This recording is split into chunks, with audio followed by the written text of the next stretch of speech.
gracious children of the one God, I come to you tonight in manifest awareness of the Holy Angelus,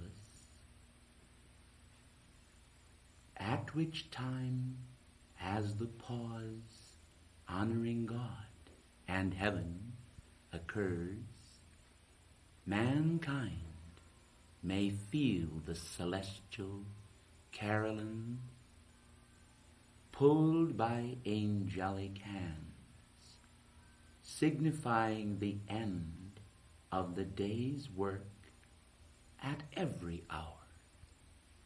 Have you thought upon this?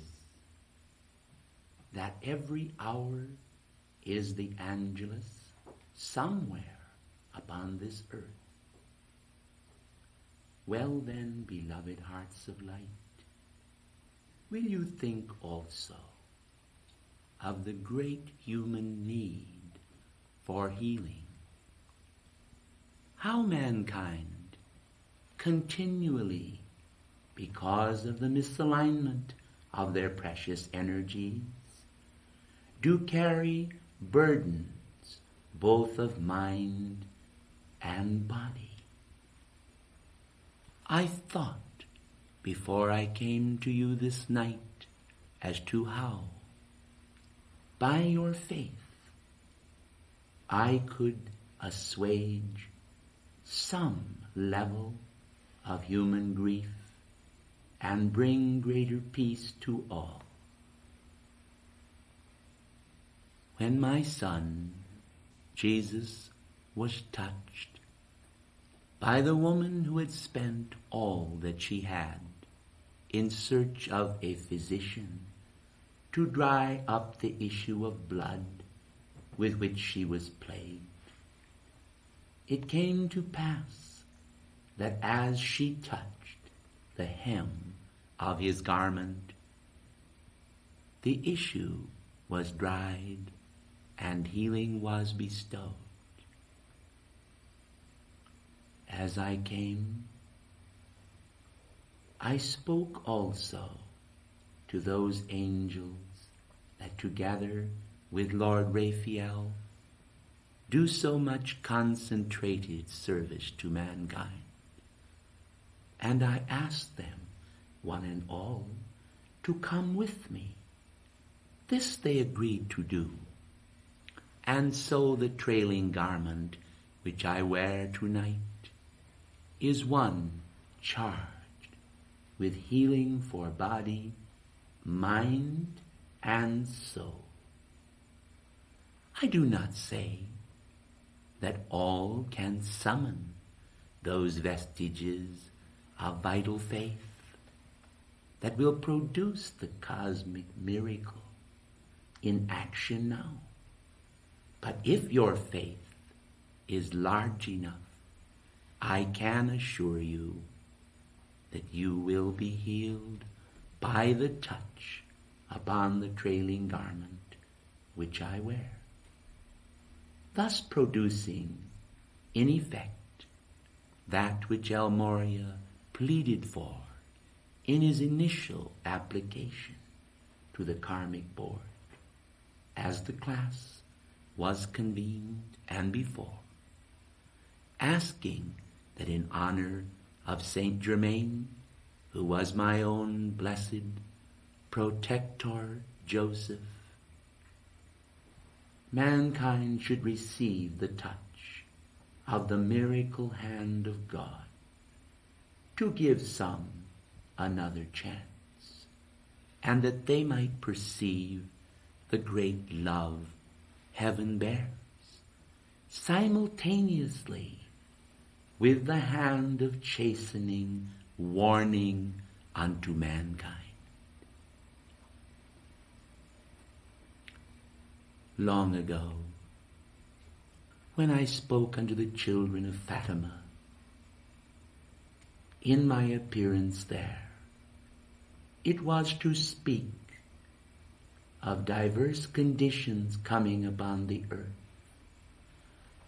O beautiful garment of cosmic loveliness, O fruitful abundance of the sacred laws of God, how thou hast been trampled upon again and again by human feet, until the sands in the hourglass of mercy seem to be utterly depleted, and now in the midst, toward the end of the cycle, we wonder how we can avert the return of man's recalcitrant energies upon his own head.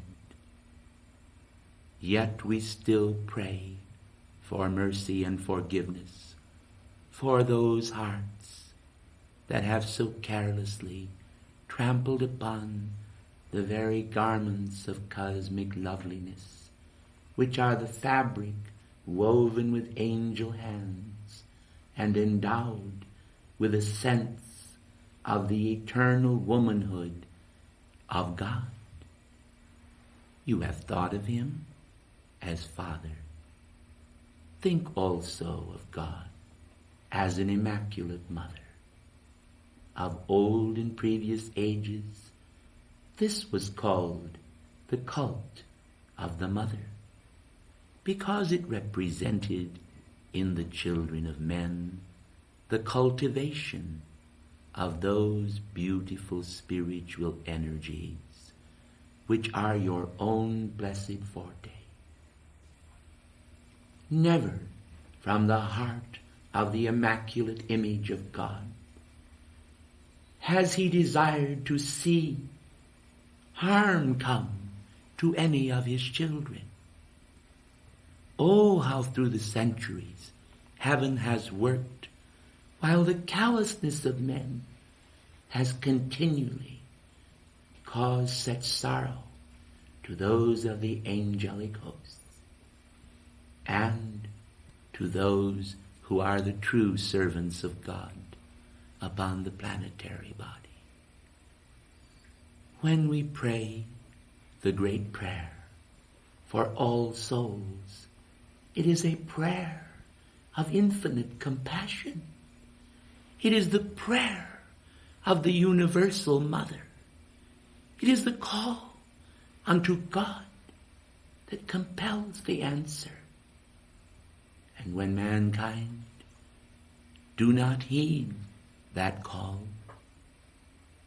the return of mankind's negative energies upon them appears as a chastening that cannot always be averted. For the great drops of cosmic mercy that are the passions of the living God for his children, that they remain not ever in the veil of human tears and sorrows, is one that is very near and dear unto my heart. Tonight I have been selected by the hierarchical masters of the karmic board to present to you a solemn warning that upon all mankind will destruction come. In some cases, even the good will suffer side by side with the evil, for it is not always possible to exercise cosmic discrimination. When the grossness of darkness manifests, all are subjected to the veil of darkness.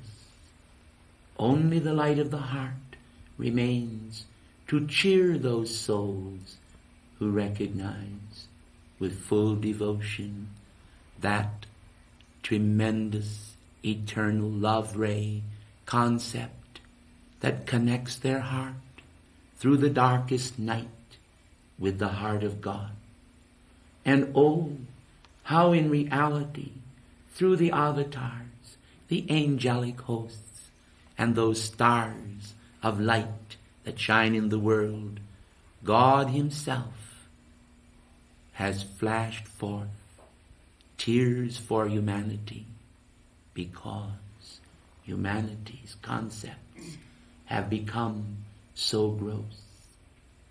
The land is plagued with darkness upon the screens of the invention of the motion picture. The land is plagued with darkness over the churches devoted to honor my Son's name. The land is plagued with darkness as the political candidates struggle among themselves, seeking a temporal crown. And how few are the leaders pledged to give to mankind a divine equity upon which men can rely. I am Mary, and focused within my heart is the offering I long ago pledged to God, to be a representative of the universal mother. Thus have I found and apprehended that entrance into human struggle that is aware of the darkening clouds gathering over the world community and seeking to obscure the sun shining in his strength, the cosmic Christ consciousness, the blessed awareness of the pains of mankind, which are so unnecessary. Had the world in pure truth long ago chosen to have hewn out the manifestation of their lives as though they were a cosmic statue of eternal grace and loveliness, endowed with the vibrancy of immortal life, all could have been averted in the triumph of heavenly reality, as today, now in time, all the world would be singing the song of universal redemption. Do you see, O mankind, how fruitless is the present struggle, and always has been? Through the ages, human struggles are so unnecessary.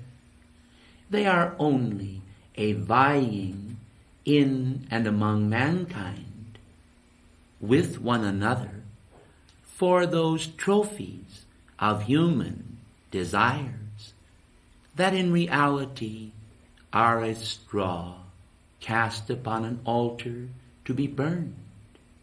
Those things that are worth living for are eternal things, values which are cloaked in part in the manifestation of abundance upon earth, but that in reality, O blessed ones, may become your own as you yield your blessed consciousness to the light patterns that emerge so victoriously in such a magnificent parade of cosmic values.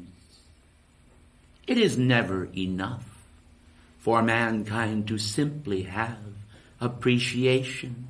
Heaven will only be satisfied with your manifestation of light. To appreciate the value of light without distributing its great tributaries of light into your consciousness is an error of humanity. It fulfills that ancient scripture that mankind draw nigh unto God with their lips, whereas their heart is so frequently far from him. This is because the education of human values concerning divine values is somewhat nondescript in the world community. They do not understand just what heavenly values are, for they do not allow the screen of the mind to reflect those values and thus feel the magnificent passions which are the nature of God. Long ago, in coming to Bernadette, I saw the heart of a child, and how this child suffered because the crassness of mankind would not receive her thoughts. The revelation of universal grace that is poured out from heaven to so many souls, not always known among men, has not in so many cases ever been seen by them.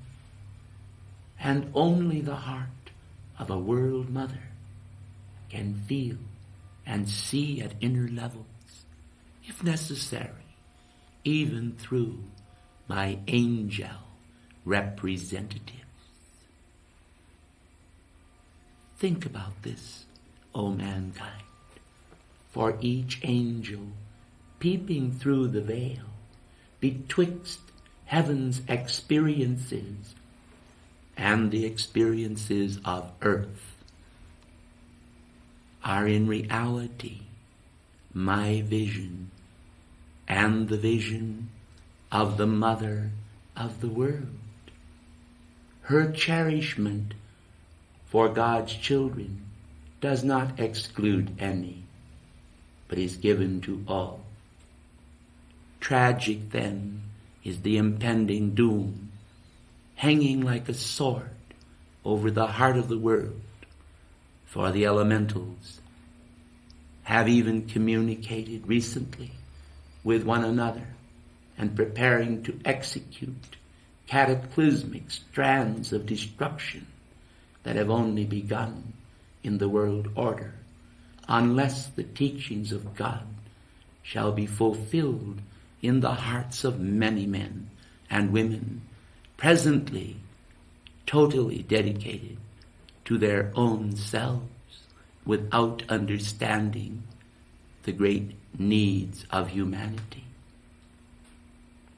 I am Mary, and as I come to you this night, it is to suggest to you a plan that perhaps the lords of karma may hear, whereby through the acceptance in your heart of the burden of the world, you may be able to pull and create a little tug upon the heart of God through the lords of karma, that mankind may be at last relieved of some portion of their burden, and so the great law may be assuaged, and those universities of the Spirit be established where mankind can gather to learn the laws so beautifully taught by my Son Jesus. O mankind, let your faith not be in that which condemneth, that which is of the carnal mind, but let it be of that faith which valiantly succeeds. Otherwise, that which is coming upon the earth will not be pleasant to relate, nor will it bring joy or delight to the heart of God, or any angel of heaven, who will of necessity avert their gaze from the destruction mankind have wreaked upon mankind. Now then, as a cosmic mother, I come to you in that fond hope still, that you will think as to how you may unify, how you may create greater faith among the multitudes. What difference does it make when so many hearts are seeking what they think of you or your opinions? 100 years hence, how many of you will remain in physical embodiment to behold whether or not you have exercised your cosmic trust properly? Do you see how important it is then that the torch that must pass to the ages may well come to some of you with the flame extinguished? Because the woes of mankind have grown very great, and those who are heirs of this age will find themselves bereft of much of the intended reality that ought to be conveyed. I stand today at the Good Friday concept of man's destruction of Christ values to plead with you before it is too late. In the name of heaven, blessed ones, do not think that my voice that is crying to you tonight is crying in vain. For surely some among you and among mankind will see the reality of the Christ crucifixion continuing through this present age. Even at Christmas, they have only commercialized upon the value of the love of my Son, intended to bestow the crown of life upon the ages. They have sent gifts to one another. They have made merry, and they have manufactured destruction rather than construction. The plan I bring this night is one of cosmic construction through the hands of men in whom I have vested a sacred trust. Will those of you who will accept my trust this night, the trust of the ages, to preserve the Christ values within your hearts and the hearts of all mankind, stand at this occasion and recognize that only by a pact of pure love fulfilled among men can we now preserve intact in the world community that undying love which will not crucify my Son afresh, nor put him to an open shame, but instead will exalt his name and the name of God high upon the pole of life and its values, that now the bronze serpent may be raised in the wilderness anew, a symbol of man's victory over death and over mortality. Must your little self triumph when your giant God self may find its winged victory in the world community, and the triumph of every heart will sob unto the victory of life? I am victory over the defeat of human thoughts and feelings.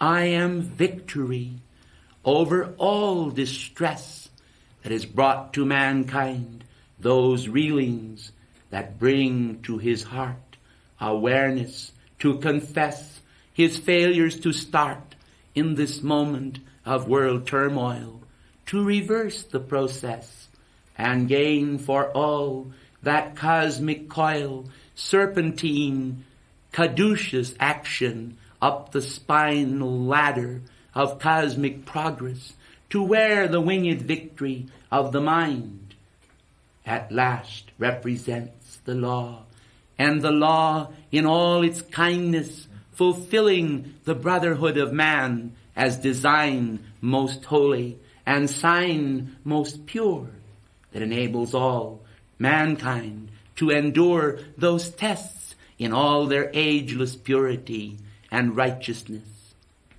For all can triumph through the light of the eye of God, through the light in the mind of Christ. The radiance of my Son establishes this night the unity of the one, he who rides the white horse to victory, ruling with the rod of iron, shall unify the nations, triumphing in all as the Christ pattern of all ages. I, Mary, salute you. I, Mary, salute your soul. I, Mary, pray God to make all whole